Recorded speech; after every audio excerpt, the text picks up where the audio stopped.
Hello friends, एक बार पुनः आप सभी का हमारे ऑनलाइन प्लेटफॉर्म स्टडी विद जी के यूट्यूब चैनल पर हार्दिक स्वागत है। तो आज की हमारी चर्चा का विषय रहेगा लोक प्रशासन विषय के अंतर्गत। आज हम बात करेंगे पार्ट नंबर 10 आपके समक्ष है, जिसमें लोक प्रशासन से संबंधित महत्वपूर्ण प्रश्नों के बारे में बात करेंगे जो आगामी समय में होने वाली प्रतियोगी परीक्षाओं की दृष्टि से आपके लिए महत्वपूर्ण है। यह पार्ट नंबर 10 है। इससे पहले हमने 9 पार्टों में अन्य महत्वपूर्ण प्रश्नों के बारे में चर्चा कर चुके हैं। यदि आपने उन्हें नहीं देखा तो आप उसे भी जरूर देखिएगा, जिसका लिंक आपको इसी वीडियो सीरीज के नीचे डिस्क्रिप्शन बॉक्स में मिल जाएगा, या आप उन्हें हमारे YouTube channel study with GK की प्लेलिस्ट पर विजिट करिएगा, जहां आपको पब्लिक एडमिनिस्ट्रेशन नाम की प्लेलिस्ट बनी हुई है। वहां आपको वो सभी वीडियो सीरीज उपलब्ध है मिल जाएगी लोक प्रशासन की।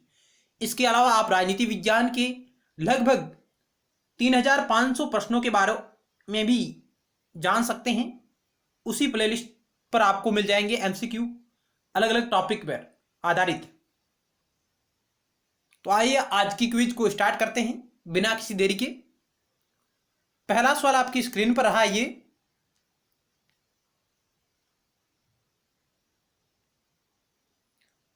नव सार्वजनिक लोक प्रशासन का उद्गम पहले किससे संबंधित था?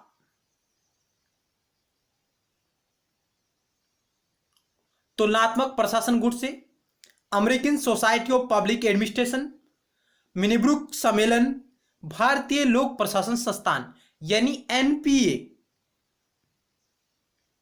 न्यू पब्लिक एडमिनिस्ट्रेशन का उद्गम पहले किससे संबंधित था?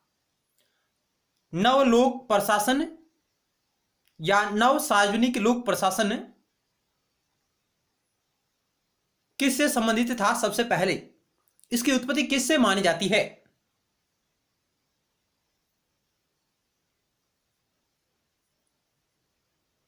इस सवाल का ऑप्शन 3 राइट होगा, मिनीब्रुक सम्मेलन। मिनीब्रुक सम्मेलन जो 1968 में हुआ था, 1968 में। इस सम्मेलन से यह संबंधित माना जाता है। इसकी नींव है, जो आधारशिला इस सम्मेलन के अंतर्गत रखी जाती है। यह प्रथम मिनीब्रुक सम्मेलन था, पहला मिनीब्रुक सम्मेलन था ये। इसके बाद यदि बात करें कि दूसरा मिनीब्रुक सम्मेलन कब हुआ, तो इसके 20 वर्ष पश्चात यानी 1988 में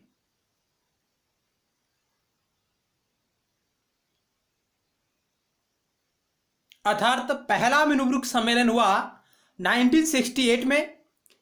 उसके बाद दूसरा मिनीब्रुक सम्मेलन हुआ इसके 20 वर्ष पश्चात 1988 में, और उसके बाद तीसरा जो मिनीब्रुक सम्मेलन हुआ वो हुआ था 2008 में, यानी इसके 20 वर्ष पश्चात।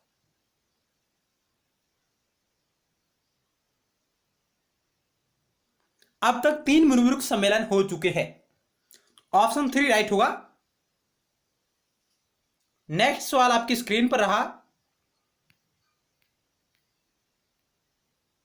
2 नंबर, निम्नलिखित में से कौन सा जिलाधीश का प्रकार्य नहीं है?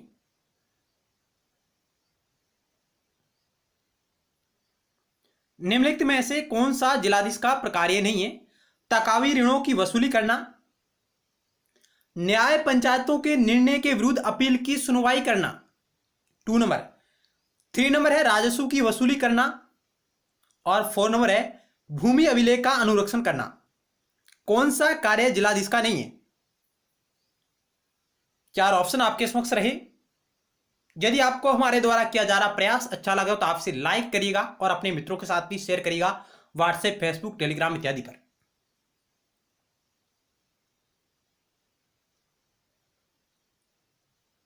तो इस 2 नंबर सवाल का ऑप्शन राइट होगा ऑप्शन 2। यह कार्य जिलाधीश का नहीं। न्याय पंचायतों के निर्णय के विरुद्ध अपील की सुनवाई करना यह कार्य जिलाधीश का नहीं है। बाकी पहला, तीसरा और चौथा जिलाधीश के कार्य है। नेक्स्ट सवाल 3 नंबर, भारत में सर्वप्रथम किन राज्यों ने 1959 में सर्वप्रथम पंचायती राज को क्रियान्वित किया? 1959 में भारत के वो राज्य जिन्होंने पंचायती राज की स्थापना की: राजस्थान और मध्य प्रदेश, राजस्थान और आंध्र प्रदेश, राजस्थान, आंध्र प्रदेश और पश्चिम बंगाल, तमिलनाडु और राजस्थान। क्या होगा इस सवाल का राइट आंसर?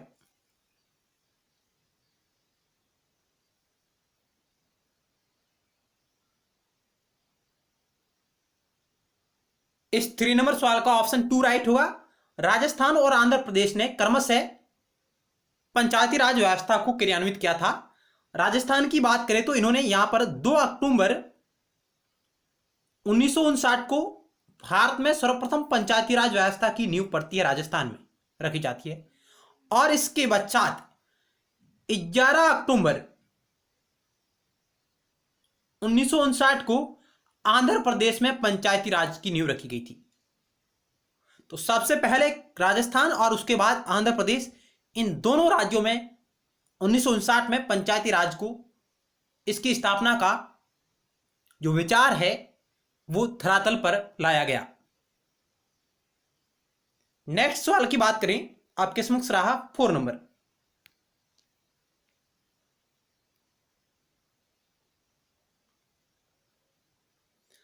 आपको यहां कथन और कारण दिए गए हैं। कथन ए कह रहा है कि पदोन्नति निष्पादन मूल्यांकन के आधार पर करना चाहिए, यानी पदोन्नति होती है वो निष्पादन मूल्यांकन के आधार पर होनी चाहिए। और कारण कह रहा है कि योग्य लोक सेवकों की क्षमताओं और विशेषताओं को पहचानने की जरूरत है। 4 ऑप्शन आपके समक्ष है, इनमें से आपको सही ऑप्शन का चयन करना है। क्या कथन और कारण दोनों सही है? कारण कथन की सही व्याख्या कर रहा है। क्या कथन और कारण दोनों सही है, कारण कथन की सही व्याख्या नहीं करता है? क्या कथन सही है और कारण गलत है? क्या कथन गलत है, कारण सही है?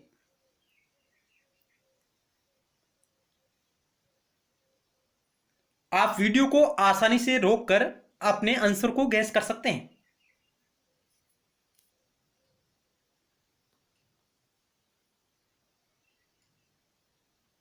इस सवाल का ऑप्शन आपका 1 राइट होगा।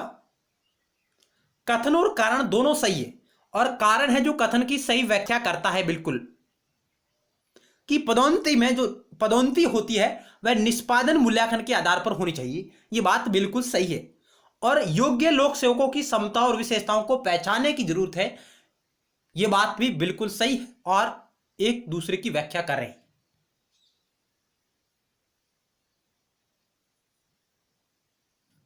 नेक्स्ट सवाल 5 नंबर।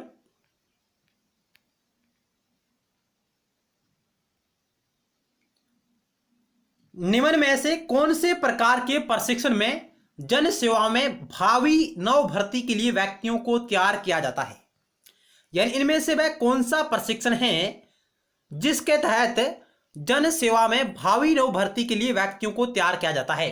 किस प्रशिक्षण के माध्यम से? औपचारिक प्रशिक्षण, भर्ती पूर्व का प्रशिक्षण, अनौपचारिक प्रशिक्षण, उत्तर भर्ती प्रशिक्षण।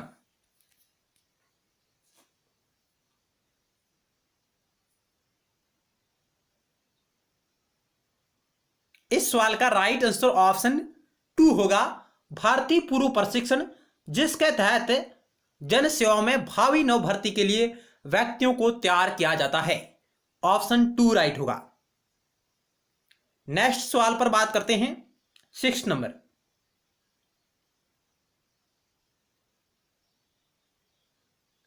नीचे कुछ प्रकार्य दिए गए हैं, यानी नीचे कुछ प्रकार्य दिए गए हैं, पहला, दूसरा, तीसरा, कि समय समय पर राष्ट्रीय योजना की पालना की समीक्षा करना, पहला कार्य। दूसरा है सामाजिक और आर्थिक नीति के महत्वपूर्ण प्रश्नों पर विचार करना। तीसरा प्रकार्य है राष्ट्रीय योजना में निर्धारित उद्देश्य और लक्ष्य की प्राप्ति के लिए उपायों की सिफारिश करना। उपरोक्त कार्य निम्नलिखित में से किसके द्वारा संपादित किए जाते हैं? ये तीनों कार्य है, ये किसके द्वारा संपादित होते हैं? नीति आयोग द्वारा, राष्ट्रीय विकास परिषद द्वारा, वित्त आयोग द्वारा, मंत्री परिषद द्वारा। इनमें से क्या होगा राइट आंसर? ऑप्शन 4 आपके समक्ष रहे, पहला, दूसरा, तीसरा और चौथा। उपरोक्त जो कार्य है, तीनों कार्य किसके द्वारा संपादित किए जाते हैं? समय समय पर राष्ट्रीय योजना की पालना की समीक्षा करना, सामाजिक और आर्थिक नीति के महत्वपूर्ण प्रश्नों पर विचार करना, अंतर्राष्ट्रीय योजना में निर्धारित राष्ट्रीय योजना में निर्धारित उद्देश्य और लक्ष्य की प्राप्ति के लिए उपायों की सिफारिश करना। इस 6 नंबर सवाल का ऑप्शन 2 राइट होगा। राष्ट्रीय विकास परिषद, नेशनल डेवलपमेंट काउंसिल के द्वारा ये कार्य संपादित किए जाते हैं, एनडीसी। ऑप्शन 2 राइट होगा। नेक्स्ट सवाल 7 नंबर आपकी स्क्रीन पर रहा।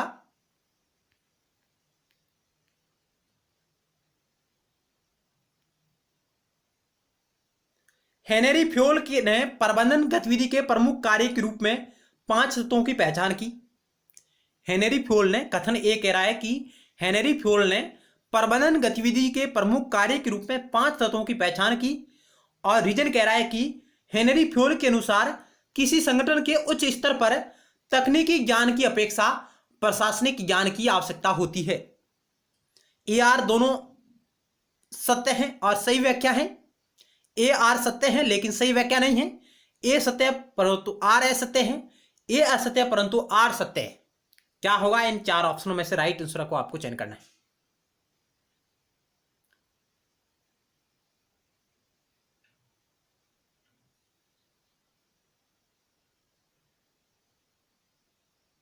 ऑप्शन ए के बारे में बात करते हैं कि कथन ए कह रहा है कि हेनरी फ्योल ने प्रबंधन गतिविधि के प्रमुख कार्यों के रूप में 5 तत्वों की पहचान की। यह बात बिल्कुल सही है, जिन्हें इन्होंने पी और ट्रिपल सी के रूप में उल्लेखित किया है।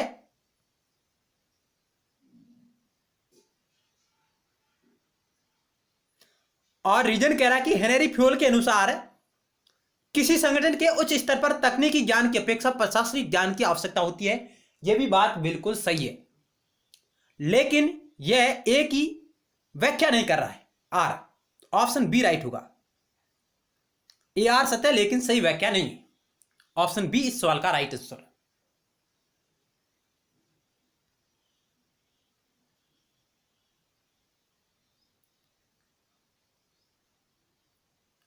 नेक्स्ट 8 नंबर सवाल आपकी स्क्रीन पर रहा। भारतीय प्रशासनिक सेवा में कार्यात्मक विशेषज्ञता की सिफारिश निम्नलिखित में से किसके द्वारा की गई? प्रथम प्रशासनिक सुधार आयोग, द्वितीय प्रशासनिक सुधार आयोग, एपलबी रिपोर्ट, सरकारी आयोग। क्या होगा इस सवाल का राइट आंसर? आप चयन कीजिएगा। भारतीय प्रशासनिक सेवा में कार्यात्मक विशेषज्ञता की सिफारिश निम्न में से किसके द्वारा की गई?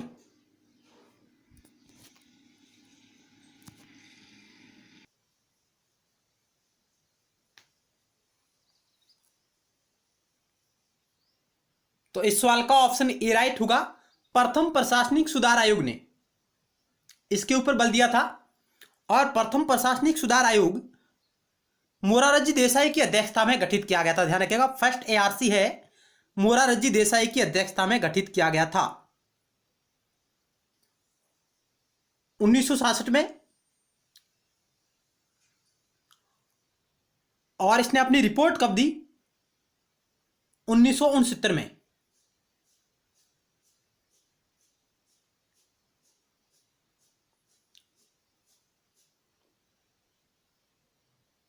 सरकारी आयोग की बात करें, सरकारी आयोग आपका 1983 में गठित किया गया था 1983 में, और इसने अपनी रिपोर्ट 1987 में दी थी। और सरकारी आयोग आर एस सरकारिया की अध्यक्षता में गठित किया गया था, रणजीत सिंह सरकारिया की अध्यक्षता में। न्यायमूर्ति रणजीत सिंह सरकारिया की अध्यक्षता में सरकारी आयोग की स्थापना की गई थी, केंद्र राज्य संबंधों के बारे में विश्लेषण करने हेतु।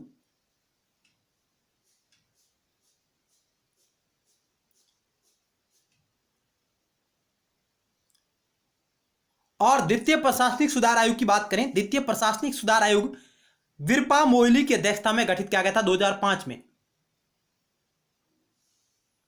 वीरप्पा मोइली की अध्यक्षता में द्वितीय प्रशासनिक सुधार आयोग गठित किया गया था, और इसकी कुल 15 रिपोर्ट प्रकाशित हुई थी। द्वितीय प्रशासनिक सुधार आयोग की कुल 15 रिपोर्टें प्रकाशित हुई थी, ध्यान रखिएगा। और जिसकी पहली रिपोर्ट थी सूचना का अधिकार, पहली रिपोर्ट थी सूचना का अधिकार, सेकेंड एआरसी की। और एपलबी रिपोर्ट 1953 में आई, पॉल एच एपलबी रिपोर्ट 1953, जिसकी सिफारिशें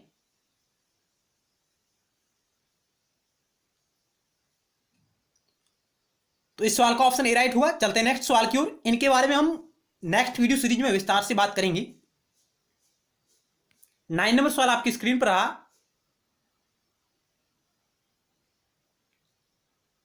निम्नलिखित में से किस विद्वान ने कहा कि नौकरशाही के ढांचे जरूरी हैं मगर उत्पादक और प्रतिक्रियाशील लोक सेवा अर्थव्यवस्था के लिए सक्षम ढांचे नहीं है? यानी किस विद्वान ने कहा कि नौकरशाही के ढांचे जरूरी हैं मगर उत्पादक और प्रतिक्रियाशील लोक सेवा अर्थव्यवस्था के लिए सक्षम ढांचे नहीं है? यह बात किसने कही? कार्ल मार्क्स ने, विसेंट ऑस्ट्रम ने, डेनिस म्यूलर ने, एंथोनी डाउस ने।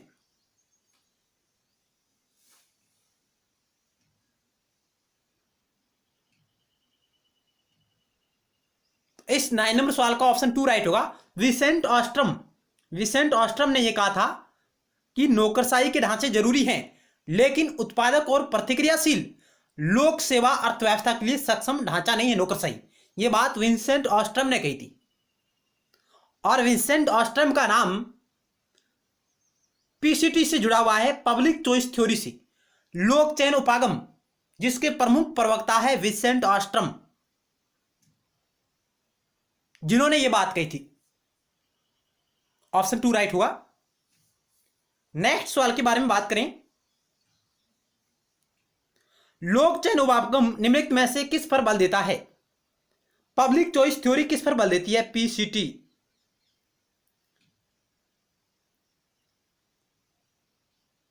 या पब्लिक चॉइस अप्रोच किस पर बल देता है? प्रशासन में जनभागीदारी, संस्थागत बहुलवाद, बाजार प्रतिस्पर्धा, उपरोक्त सभी।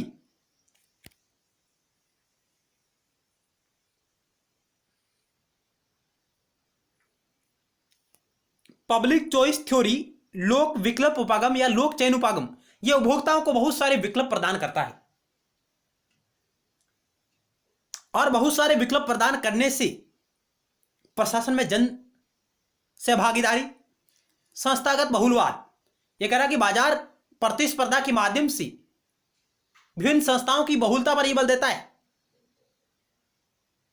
और नौकरशाही का यह विरोध करता है। लोक चयन उपागम है जो नौकरशाही का विरोधी है। तो पहला, दूसरा, तीसरा, उपरोक्त सभी इस क्वेश्चन का राइट आंसर होगा। इन सभी पर बल देता है। प्रशासन में जन सहभागिता होनी जानी चाहिए, संस्थागत बहुलवाद पर भी यह बल देता है, बाजार प्रतिस्पर्धा को बढ़ावा देना चाहिए, ये बात करता है, और सरकार को सीमित हस्तक्षेप करना चाहिए, सरकार को कम से कम हस्तक्षेप करना चाहिए, इस बात पर भी यह बल देता है और नौकरशाही का भी यह विरोध करता है। ऑप्शन नंबर 4 आपका राइट होगा।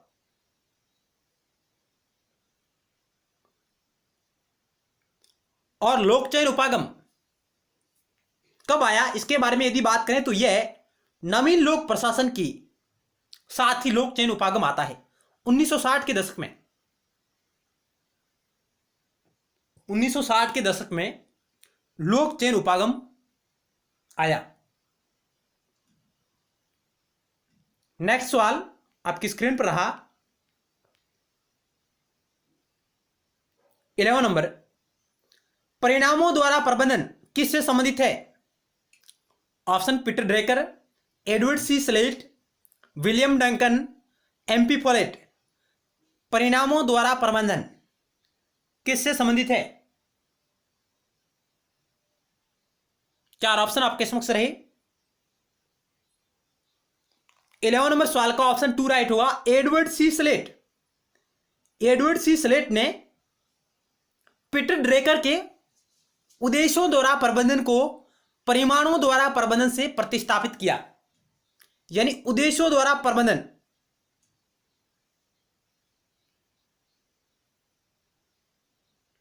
मैनेजमेंट बाय ऑब्जेक्टिव को इन्होंने, एडवर्ड सी स्लेट ने परिणामों द्वारा प्रबंधन के रूप में रूपांतरित किया था। तो ऑप्शन इस सवाल का 2 राइट होगा, एडवर्ड सी स्लेट। उद्देश्य आधारित प्रबंधन किसका है? उद्देश्य आधारित प्रबंध है पीटर ड्रेकर का। जबकि परिणामों द्वारा प्रबंधन की बात एडवर्ड सी स्लेट करते हैं।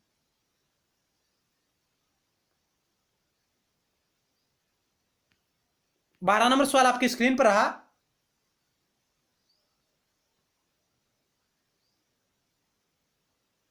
अभिप्रेरणा का परिपक्वता एवं अपरिपक्वता का सिद्धांत किसने प्रतिपादित किया?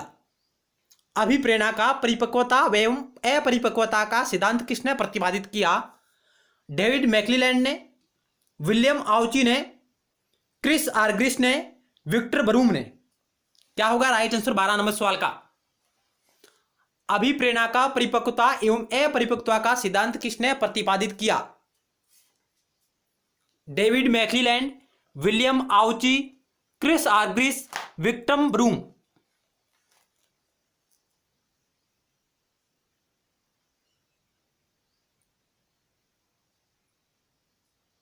इस 12 नंबर सवाल का राइट आंसर होगा ऑप्शन 3, क्रिस आर्ग्रिस ने परिपक्वता एवं अपरिपक्वता का सिद्धांत दिया है अभिप्रेरणा का, क्रिस आर्ग्रिस ने। ऑप्शन 3 राइट होगा। जबकि डेविड मैक्लीलैंड ने ओनली आवश्यकता का सिद्धांत प्रतिपादित किया, केवल आवश्यकता का सिद्धांत। जबकि पदानुक्रमिक आवश्यकता का सिद्धांत अब्राहम हर्ज़बर्ग मोसले का है। पदानुक्रमिक आवश्यकता का सिद्धांत अब्राहम मोसले, जबकि आवश्यकता का सिद्धांत डेविड मैक्लीलैंड ने प्रतिपादित किया था। इस 12 नंबर सवाल का ऑप्शन 3 राइट होगा, क्रिस आर्ग्रिस। यदि ऑप्शन 4 पर बात करें विक्टर ब्रूम ने, इन्होंने अभिप्रेरणा का प्रत्याशा सिद्धांत, अभिप्रेरणा का प्रत्याशा सिद्धांत या VIE थ्योरी दी है। VIE थ्योरी इनकी है, अभिप्रेरणा की प्रत्याशा या VIE थ्योरी है जो विक्टर ब्रूम की है।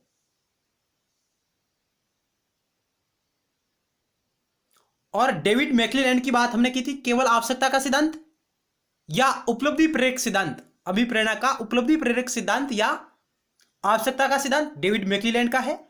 और क्रिस आर्ग्रिस ने अभिप्रेरणा का परिपक्वता एवं अपरिपक्वता का सिद्धांत दिया है। नेक्स्ट सवाल पर बात करते हैं।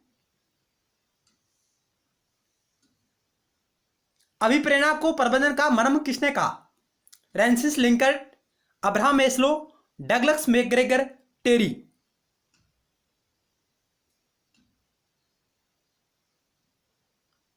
अभिप्रेरणा को प्रबंधन का मर्म किसने कहा? इस सवाल का ऑप्शन 1 राइट होगा, फ्रांसिस लिंकन ने। ऑप्शन 1 राइट होगा।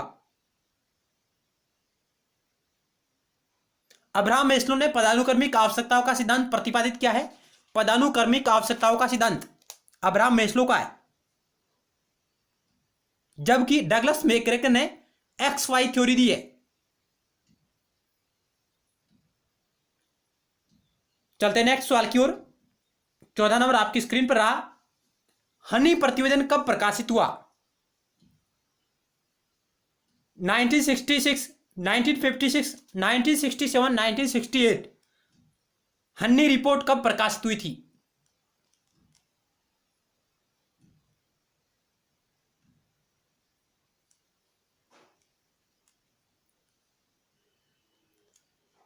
हनी प्रतिवेदन, हनी जो रिपोर्ट है वह प्रोफेसर हनी की अध्यक्षता में एक कार्यदल का गठन किया गया था मित्रों।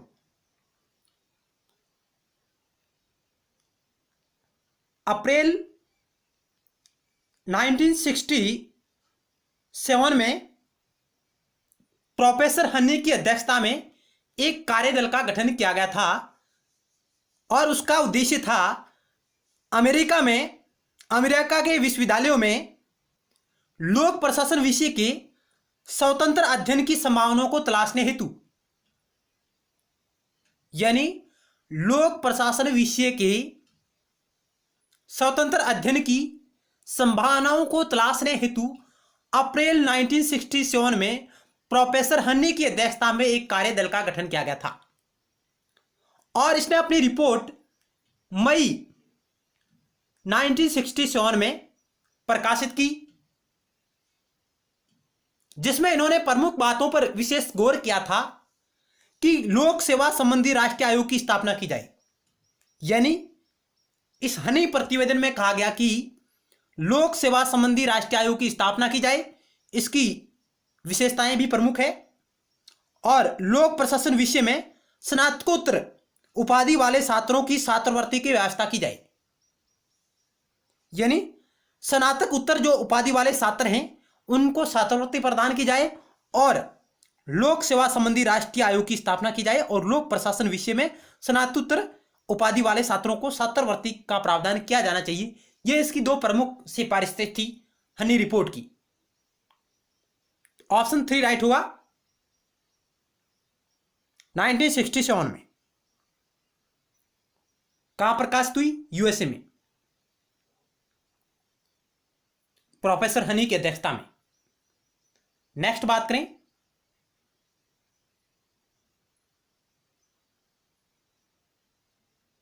The political problem of industrial civilisation book. The political problem of industrial civilisation book किसकी है? F.W. Taylor, Elton Mayo, MP Follett, Herbert Simon.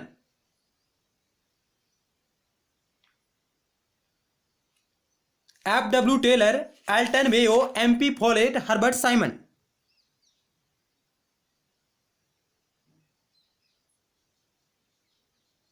इस सवाल का ऑप्शन 2 राइट होगा। एल्टन मेयो की यह पुस्तक है the political problem of industrial civilisation. 1947 में यह प्रकाशित हुई, 1947 में।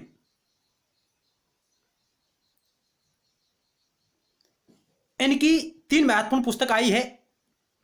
पहले आई थी आपकी, मैं बताती हैं, the human problem, the human problem of industrial civilisation, human problem of industrial civilisation. उसके बाद इनकी पुस्तक आई थी the social problem, social problem of industrial civilisation, और उसके बाद आई है political problem of industrial civilisation. ये इनकी महत्वपूर्ण रचनाएं रही है।